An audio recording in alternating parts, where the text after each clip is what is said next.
what is it about Roman Reigns, Carl, that basically you say is beyond? He's more than average. He's a special character in the wrestling business, not just inside the ring, but as a character as a whole. His mic work, the way his promos go, his the way his entrance music is, the way his costumes look now, where there's no more Shield stuff. It's just looking Samoan a little bit. What are your like? What is it about him that stands out? Do you think that people aren't getting? Like somebody like Lyle that maybe is missing something. Well, I will say this: if we're talking Roman Reigns now, I love this version of Roman Reigns. I love the version of Roman Reigns in the Shield.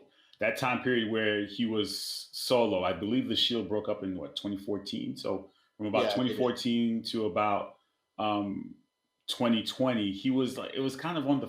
It wasn't really working for me. I mean, his promos. I remember one bad promo he had with Sheamus where he called him the tater tot and doing all of that. It wasn't really working. I've always thought he was a great wrestler. I love the whole who and his wrestling abilities. Clearly, the spear is one of the most overused moves in WWE. But Roman had a way of executing it. He had some great matches. He had a great feud with Braun Strowman.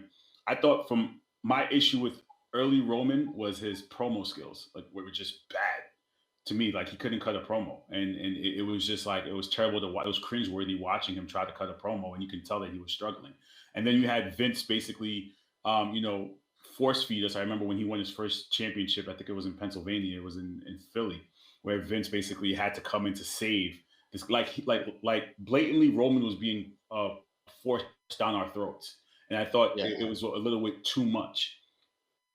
This version of Roman is different because we needed him to go heel. It's that whole, Cena was supposed to go heel and he never did, and we always regret it. And we ask ourselves, what would Cena be if he went heel? Even though I hate using the word "if" in sports or in anything, but I'm happy that they decided to do it with Roman.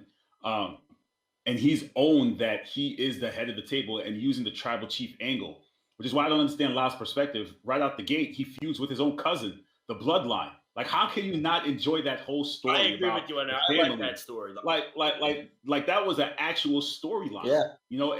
And that's one thing WWE has been lacking over God knows since when we had a decent storyline, and they had a decent feud where they had two solid matches, which led to finally Jay deciding to join the family. Then you had his father and his uncle, the Wild Samoans, come out and honor him and pass the torch. So how can you not? And then you add Paul Heyman as now he's a Heyman guy. He's a Heyman guy. I think that's what they needed. His promos are definitely better. His promos and the way he's going about the whole persona, and he's owning being the tribal chief, the head of the table.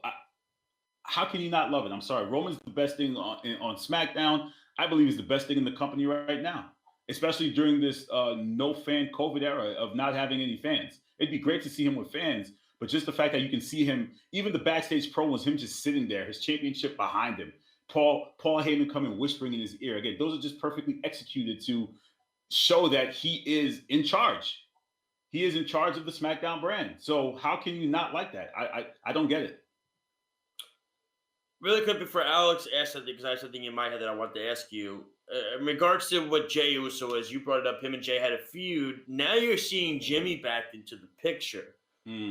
Where do you think that goes? Does Jimmy fall back in line? Does he fall in line? Or is this going to be another feud now after the Cesaro stuff? Which, by the way, Cesaro's earned a championship opportunity. I think I said on our WrestleMania post show that we did, it was the name I brought up was Cesaro. I think he's going to be one of the guys next in line. Do you see Jimmy falling in line, or do you see this being a feud for the summer? I'm not sure. I think Cesaro got his championship opportunity a little too early. I thought Cesaro would have been the one to win Money in the Bank.